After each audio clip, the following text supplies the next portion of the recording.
2014 తెలంగాణ రాష్ట్రం ఏర్పడేదానికంటే 2 నెలల ముందే పట్టాలు 1895 మందికి ఇవ్వడం జరిగింది.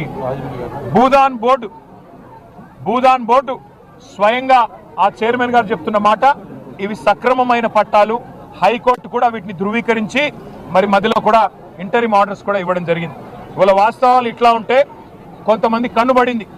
ఈ జిల్లాలో ఉన్న 3 మోసగాళ్ళు, 3 మంత్రులు అడ్డమైన మాటలు చెప్పి అధికారంలోకి వచ్చి ఇక్కడున్న డిప్యూటీ సీఎం గారు చెప్పారు, వాళ్ళు చాలా అందంగా కమల్ హాసన్ గారి కంటే గొప్పగా నటించి చెప్పాడు.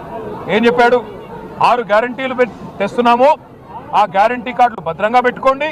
100 రోజులు భద్రంగా పెట్టుకుంటే 101వ రోజు మేము వచ్చి ఏదో పొడుస్తాము, మీకు ఇంటింటికి ఇంతిస్తాం అంతిస్తాం, సంవత్సరానికి 2,50,000 రూపాయలు ఒక్కొక్క కుటుంబానికి ప్రయోజనం కలుగుతుంది.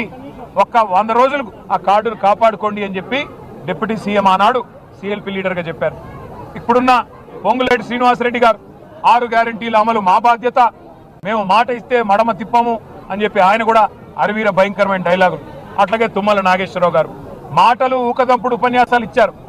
2.5 ఏళ్ల కిందట ఏ మాటలు ఇచ్చైతే మభ్యపెట్టి ఖమ్మం జిల్లాలో మరి ఓట్లు కొల్లగొట్టారో ఇవాళ అవన్నీ మర్చిపోయారు.